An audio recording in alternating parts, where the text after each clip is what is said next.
నిర్ణయించాలి నిర్ణయించాలి కార్మిక కర్షక మైత్రి వర్ధిల్లాలి వర్ధిల్లాలి వర్ధిల్లాలి వర్ధిల్లాలి రద్దు చేయాలి రద్దు చేయాలి రద్దు చేయాలి రద్దు చేయాలి రద్దు చేయాలి నశించాలి నశించాలి नजींचाली नजींचाली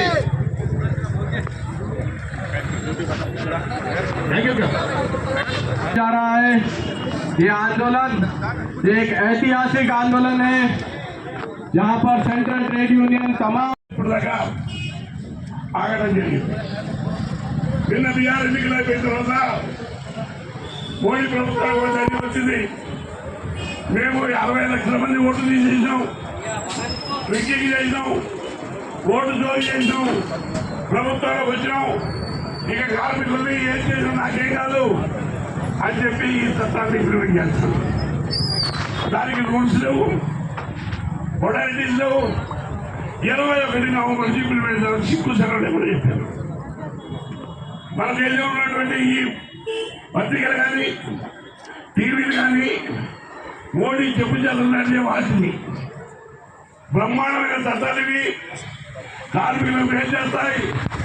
ఫిక్స్డ్ టైం ఎంప్లాయ్మెంట్ ఇస్తున్నాం, 1 సంవత్సరానికే గ్రాట్యుటీ ఇస్తున్నాం అని చెప్పే వాళ్ళు ఫిక్స్డ్ టైం ఎంప్లాయ్మెంట్ లో 11 నెలలకే ఇస్తున్నారు.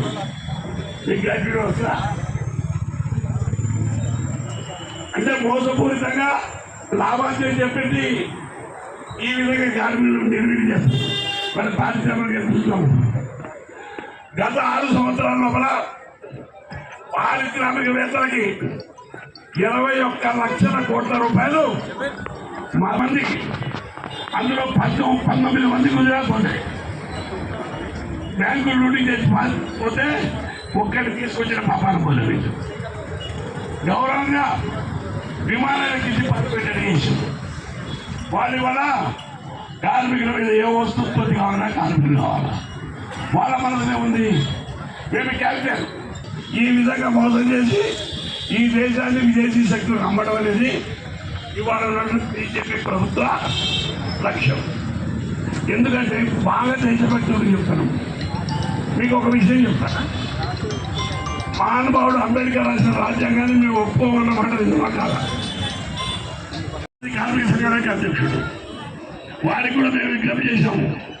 అయ్యా, మీరు 2011 సంవత్సరంలో 20 లక్షల మంది కార్మికులతో ఏటీ జేఏటీ జీవిటీ ఇఫ్ట్ అన్ని సంఘాలతో 20 లక్షల మందితో ఢిల్లీలో కాంగ్రెస్ గవర్నమెంట్ ఉన్నా మోడీ గారు మన్మోహన్ సింగ్ ప్రధానమంత్రి ఉన్నా ధర్నా చేశాం.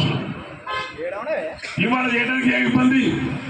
అన్ని కార్మిక సంఘాలతో మాట్లాడి పార్లమెంట్ నడిచే రోజుల్లోనే ఒక 25 లక్షల మందితో పార్లమెంట్ ముందు కానీ జంతర్ మంత్రులు కానీ ధర్నా చేసి ఈ చీకటి చట్టాన్ని మనం ప్రతిఘటించకపోతే రానున్న రోజుల లోపల భారతదేశంలో ఉన్నటువంటి కార్మిక వర్గం గతంలో ఆఫ్రికాలో ఉన్నటువంటి కట్టు బానిసలాగా పనిచేసే పరిస్థితి. కాబట్టి తప్పకుండా అన్ని కార్మిక సంఘాలు ఐక్యంగా ఉండి ఈ చట్టాలకు వ్యతిరేకంగా పోరాడాలా. పోరాటం అనేది 13 నెలలు రైతులు పడితే ఖచ్చితంగా మన కార్మిక వర్గం 13 రోజులు చేసేది రాశారు. మీకు ఐడియా ఉంటుంది.